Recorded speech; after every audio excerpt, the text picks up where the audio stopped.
disaster, and the American people agree. In poll after poll, we see that the Republicans' bill is massively unpopular. The more people learn about it, the more they oppose it.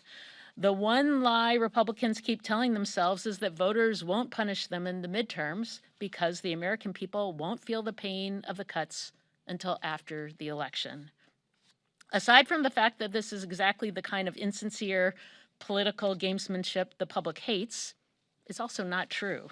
In a matter of months, millions of people will see their health insurance costs go up by an average of 75%. Rural hospitals are already announcing they'll close down and cut services. So no matter how many legislative games that Republicans try to play, there's no hiding from the facts. The big ugly law will devastate and have devastating consequences that will absolutely be felt by working families. Republicans are poised to lose the majority next year, and they know it. You can tell by the way they're behaving. They avoid in-person town halls because they're afraid to face the public when they have to talk about their big ugly bill. House Republicans are headed for the exits. We already have 3 vulnerable Republicans decide to retire or not run for re-election because they know they're not going to take the majority. And we know there are more with one foot out the door who may soon announce that they won't seek re-election. So in these last 6 months, Republicans have broken promise after promise, feeding into a larger narrative that reminds everyone that they don't work for the American people. They work for the elite, the powerful, and the billionaires. It's a theme we hear on the ground day after day. And if House Republicans would take the time to listen to their constituents back home, instead of only working and waiting for Donald Trump to tell them what to do, they would know.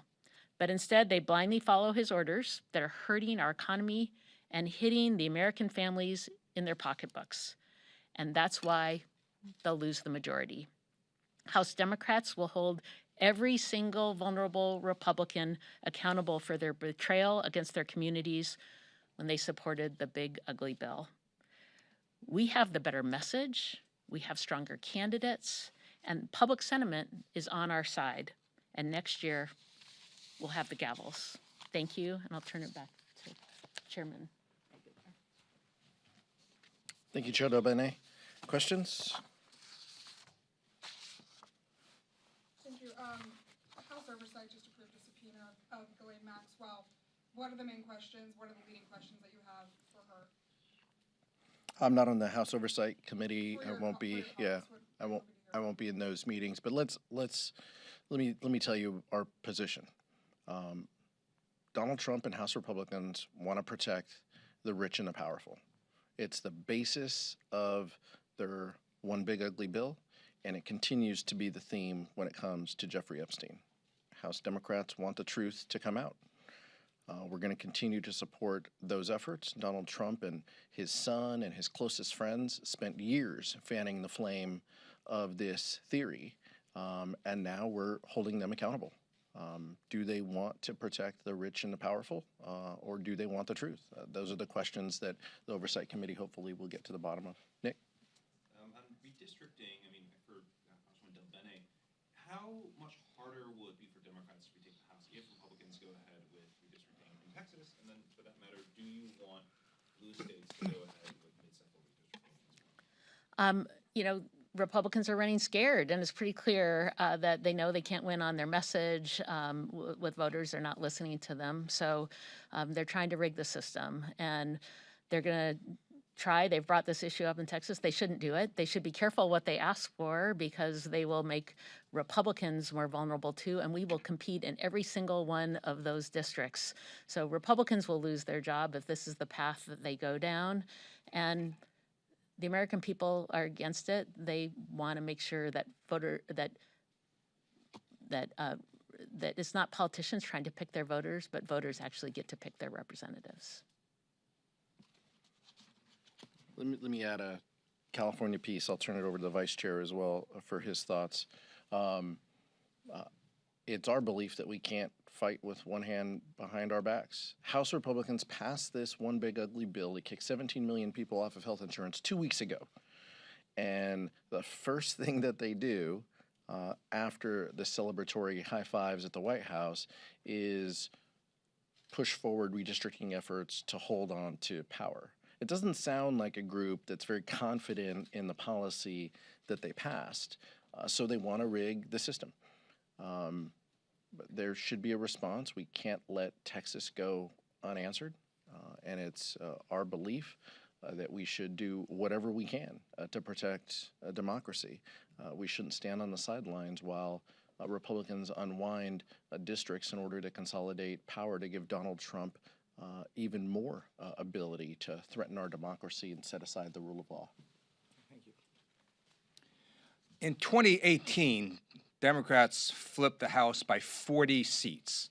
One reason it was such a big number is because Republicans thought they were smart when they did gerrymandered redistricting and made a bunch of Republican districts that were sort of Republican, and they thought they could win. Well, they lost them all in that wave. So Atlas Intel, one of the most accurate pollsters last term, came out with a new poll showing Democrats ahead +10 on the generic congressional ballot. So I dare Republicans in Texas and Ohio to do redistricting. I dare you to take incumbent Republicans right now and make their seats less safe, because we're going to flip them. Michael. Thank you, Mr. Chair.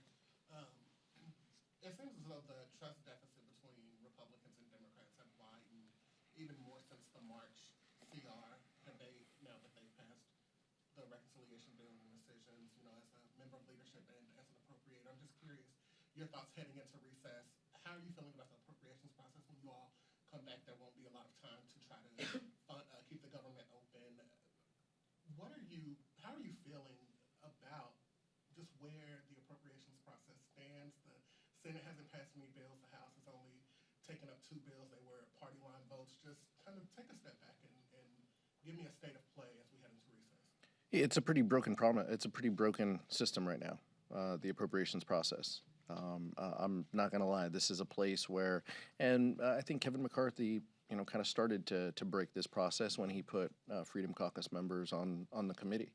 He did that to try to become speaker and to hold the gavel, and we're suffering from that consequence now. The committee's always been a place where reasonable people come together, disagree, and then try to find some common ground and use the appropriations and budgeting process to find common ground to meet the needs of our constituents. We're struggling with that right now, and in the room you see that. Rosa DeLauro is an amazing leader. Tom Cole has a lot of respect, but when you continue to give power to Donald Trump and Russ Vought, who says the appropriations process should be less bipartisan, you're really lifting up some pretty dangerous actions and rhetoric, and we're seeing that. So it isn't just about the rescissions bill, it's about do we have a process or not? Do we trust that the executive is going to spend the money that we allocate? Article 1, Section 9, Clause 7, no money, but in consequence of appropriations. Like, do we stand behind that or not? And I think that's a question for our Republicans colleagues that they're going to have to mull this August, and we hope that they come back and feel a little differently than they have in the past. Appreciate the question. Allie? And then. Are you concerned at all about the strength of Republican fundraising, and do your members need to do more in terms of giving dues or donating different items? Look, I'll take the first try at that, and then I'll let Chair Del Bene. We need to do everything we can to gain the majority. Everything.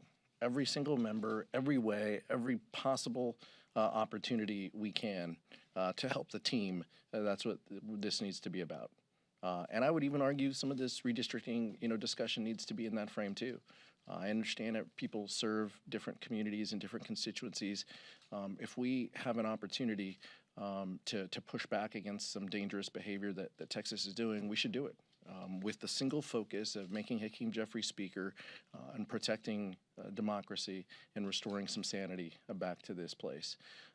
So every member should be giving dues, helping out, helping a colleague, doing town halls in other districts, filling the need that exists to drive our message and to communicate that we stand for rural hospitals. We stand for people getting health care. We stand for affordable living and an opportunity to make a living and realize the American dream. Those are things that we stand for as a party, and that we need to focus every member's attention on that. Just add that public sentiment is with us. I've been across the country talking to folks. Folks are outraged and scared, frankly, about what's happened under this administration, and Republicans who have just let it all happen. But they rewarded their biggest donors with a big bill to tax breaks for the wealthiest and the well-connected, and they saw a benefit from that. But we have grassroots support across the country. It's strong.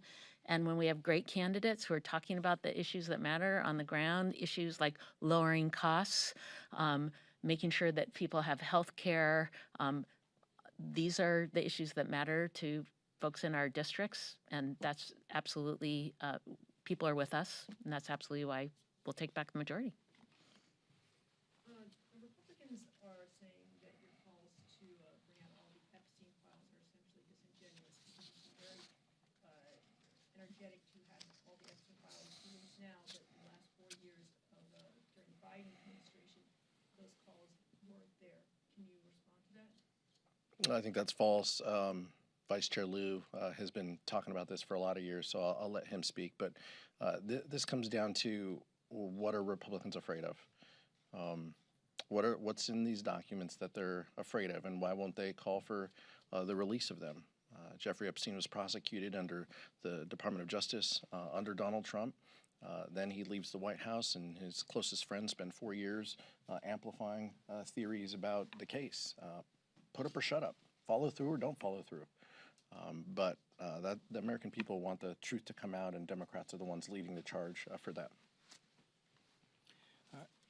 During the Biden administration, I talked about the Epstein files, and I noted that Trump was all over the Epstein files that were already released.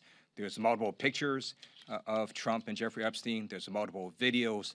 There are bizarre quotes from Trump about Epstein. There are plane logs of Trump on Epstein's plane, and now we know there's this creepy birthday card. And guess what? I'm right and he was wrong, because, again, Trump is all over the Epstein files. Let me just say again what I just said. There are multiple pictures of Trump and Jeffrey Epstein, right? There are multiple videos of Trump and Jeffrey Epstein. Trump is on Jeffrey Epstein's plane logs. There are weird quotes from Trump about Epstein. There are court pleadings with Trump named. And now we know there's this creepy birthday card Trump wrote to Jeffrey Epstein on his 50th birthday. So I am right. That fact checker was wrong. And why do you think we have this entire explosion now about Epstein? Because Attorney General Pam Bondi, here's the difference, went on national TV and told the American people that Jeffrey Epstein's client list was, quote, sitting on my desk right now. Where's that client list? Why doesn't she release it? Can't take down the props. Go ahead. So Hunter Biden on a podcast essentially blamed some of your colleagues being disloyal to President Biden for Democrats' loss in 2024. Do you think these comments are helpful? I understand a son's love for their father. Those two have a very close relationship, so I understand the sentiment behind it. I've never met Hunter Biden. He's not a colleague. He didn't vote to cut 17 million people's health care.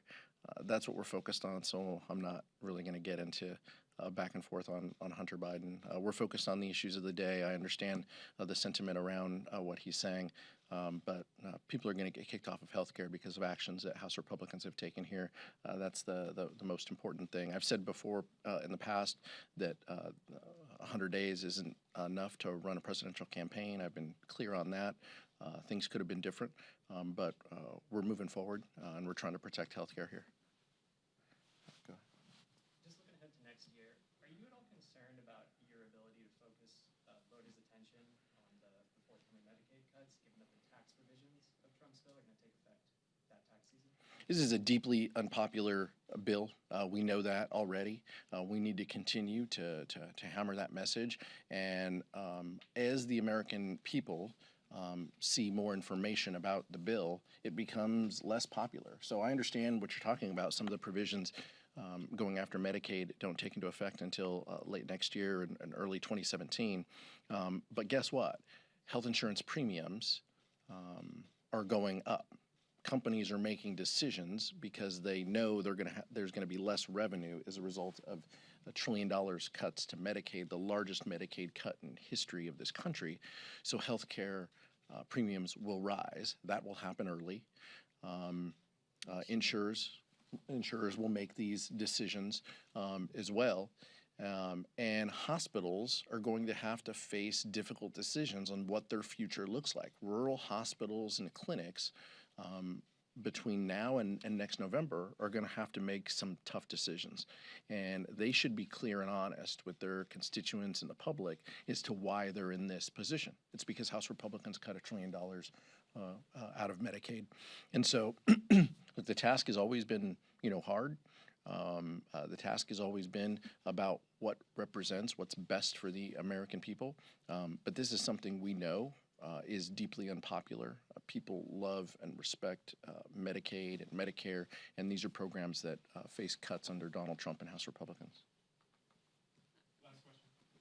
I was just going to say the premium proposals out there right now, healthcare costs go up to 75%. I said in my opening remarks. So people are looking, this would take place next year. People are feeling the impacts already. And so this isn't about everything being delayed. It's about costs going up for people right now.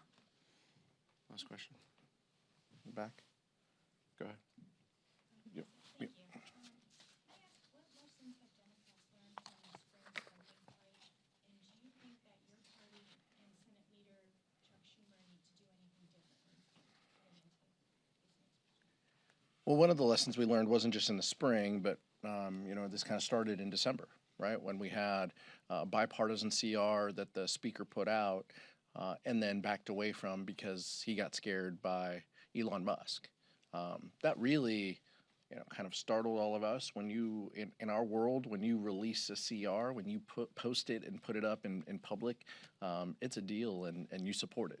So for the speaker to back away from that continued, and obviously it became a smaller CR in March. But I think it did set the course for some of the dysfunction and craziness that we've seen here under this dome. From our perspective, look, we are united against these terrible cuts. House Republicans are looking to cut programs that everyday Americans rely on, looking to cut the Department of Education. I'm heading over to the appropriations bill where they're going to continue to cut our park system and introduce more pesticides and make it easier for corporate polluters to get by. Those are the things that House Republicans stand for. So I think it's pretty easy for us as we weigh our decisions here on how we proceed. The burden is on Republicans. Ask them what their plan is to get a majority vote. Right now, House Republicans and Senate Republicans aren't even on the same page. Get them to let you know what the funding levels are and what their path to a reasonable appropriations process looks like, because they're clearly listening to Russ Vought and not working in a bipartisan way as we have in the past. Thank you so much.